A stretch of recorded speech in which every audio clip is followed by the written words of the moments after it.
Harvard University put before the public this week grim details of its many ties to slavery. Among the findings, over 150 years, dozens of prominent people associated with Harvard, including 4 of its presidents, enslaved more than 70 individuals. Most were black, some were also indigenous.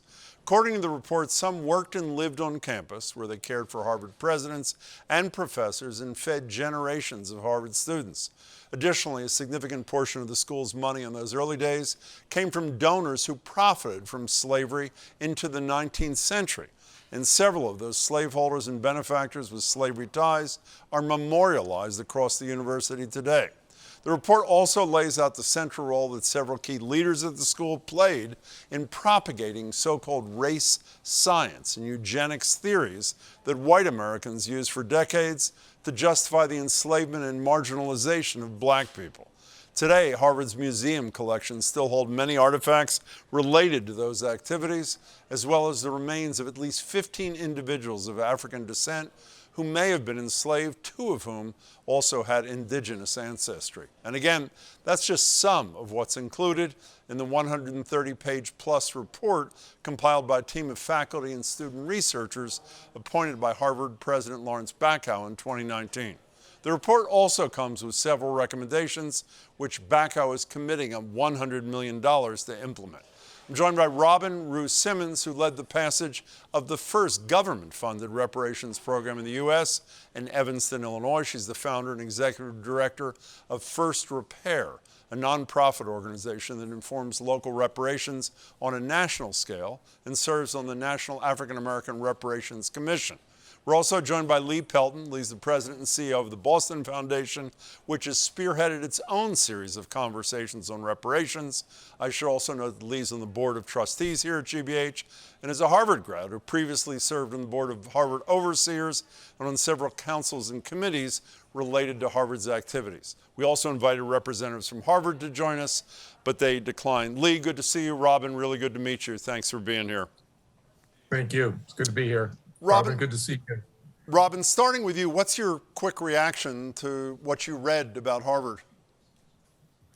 I'll tell you, I was just at Harvard, and so I'm aware of the culture there and interest and commitments to reparations. To read it, I was very satisfied, encouraged that they have taken a first step, a lot of work ahead, but making a commitment, uncovering their own egregious history and committing to doing that important hard work with a $100 million commitment to that. Encouraged. Lee, were you encouraged? I was. I thought it was an extraordinary report and a bold report, and it was really searing in its historical criticism of all of what you talked about earlier, and even more than that. So I thought it was a brave effort. It's not new. This whole process began in 2007, actually, and so this is so it's evolved over time. Yeah, Robin, you said something like first step, the hard work is to follow. Obviously, that's attempting to make amends. The implementation effort's going to be led by Martha Minow, former head of the law school. How did you decide in Evanston what that next step would be, what some form of reparations would be? What kind of process did you engage in? Well, in deciding what repair looks like, we really had to hear from the stakeholders, the Black community that have lived through the experience of discrimination in Evanston. And so it was through community process that we moved forward with beginning to prescribe remedy. And first we had to, like Harvard, understand our harm, understand the history of anti-Blackness in Evanston so that we could begin to craft a legal framework, work with our stakeholders to identify and prescribe remedies, and then implement. And so it's been a process that's ongoing. We did pass in 2019, and we continue the work. And what form, Robin, primarily has reparations taken in Evanston, at least so far? So far, we have moved forward with a housing initiative. So a $25,000 direct benefit for building wealth through home equity. But we have a commitment of housing, economic development, and educational initiatives in our resolution 126R19. And Lee, I mentioned the $100 million commitment, and there's no specific commitment to cash payments. There's a reference to educational opportunities, particularly in the South, some sort of physical memorial. It seems to me that there's a reluctance in lots of these discussions to go the cash payment direction. Should there be that reluctance? Well, I don't know if there should be. It does, the report does not indicate that there will be direct reparations or financial commitments to students, only that the implementation committee will now work to move from recommendations to actions. And the recommendations are really the specifics of many of the recommendations are really broad and large and extensive in their scope. And if I have one worry about the report and the recommendations, it's whether or not, Harvard has, set out to do more than it can possibly do, especially given, the amount of money that they have to work with. I want to step back from Harvard, if I can, for a minute. The hope is that Harvard becomes a leader on some front, but there's a lot of convincing, Robin and Lee, that seems to me needs to happen. There was a national poll conducted by UMass Amherst and WCVB not too long ago. And again, this is about cash payments in particular. Do you think the federal government should make cash payments to the descendants of slaves? As you see, 61% no, 38% yes. This is in December of last year. And then they broke it down by race. White respondents, 28% yes. Black respondents, 84% yes. Even, to use your term, Robin, if people begin to understand the history of anti-blackness in this country, there's a long way to go to get to the point where the average American is convinced that some amends needs to be made for that. Would you not agree? I agree, but I remain encouraged that we're seeing even more support for reparations. We're seeing the support in Congress with HR 40 having more co-sponsors than ever. So I agree that we have a long way to go. And what have you done, by the way, and President Biden, I believe, is the first president to ever sign on to anything around reparations, specifically that commission, that committee. What have you done in Evanston to crack people's minds open to which weren't open before? Absolutely. So President Biden hasn't signed one yet. He has said he supports the study. So we are hoping to see an executive order possibly. But what we did in Evanston was really lead with our values. Our values in Evanston stated that we are in support of equity. We want everyone to enjoy the same livability and standard of life. We want to repair our past. And we had to do that with a tangible legislative action that could result with measurable outcomes, and that was reparations. And so not only did I share it's in line with our values, but also how reparations would support and uplift the entire city. And there was a great report done, the cost of segregation report, that was modeled on Chicago, and I was able to use that as a reference on what would be possible for Evanston.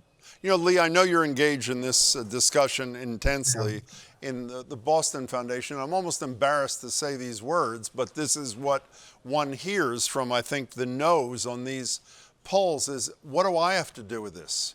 Why should I be contributing? I think in Evanston, it's cannabis sales tax revenue. Why should I contribute in any way to making amends, to repairing this? I had nothing to do with it. What does one say to that voice?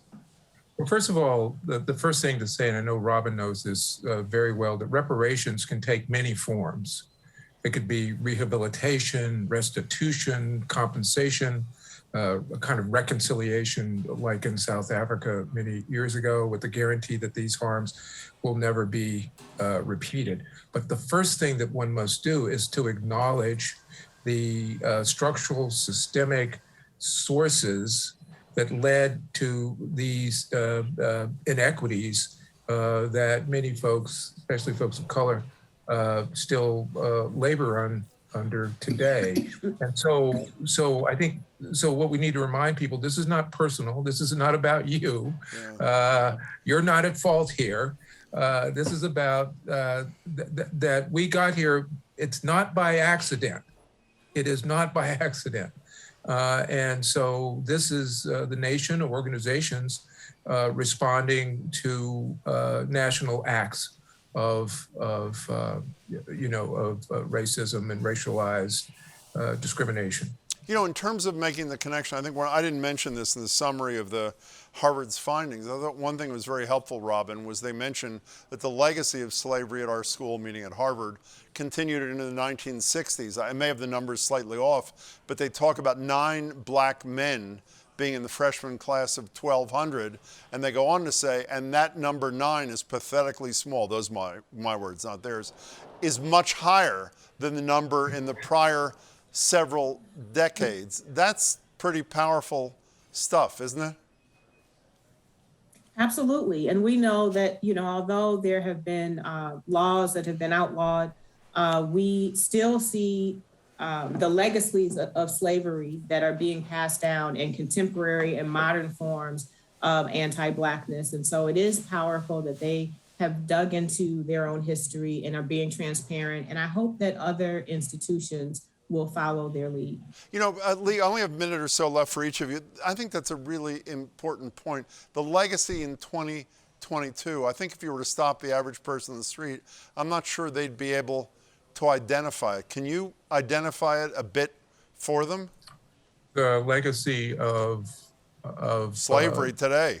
Slavery. Oh, I see. Well, we can look at that from home ownership and the and all of the things that have happened over generations that have prevented certain folks, particularly folks of color, from having home ownership. We can look at the wealth gap nationally. It's a 10-to-1 ratio nationally here. In our city, at $250,000 for white residents and $8 for Black residents. That did not happen by accident. And slavery is part of it, but it's not the only part of it. There are other kinds of actions that were taken by governments and banks and appraisals of homes and so on and so forth that contributed to where we are today. Robin, I only have a few seconds left. Can Harvard, considering the bully pulpit it has, can that serve as a model for other institutions if they get it right? Absolutely. And I think they noted in their report, I think I heard Lee say that they're not the first, but it is Harvard University. And they have made a huge statement. I think it should be a call to action to other institutions, academic institutions, as well as other institutions to begin their road to repair. Everyone is responsible. Robin Rue Simmons, it's wonderful to meet you and thanks for your work. Lee Pelton, great to see you as always. Thanks for your thoughts, both of you. Thank you. Take care. Thank you. Bye. Thank you.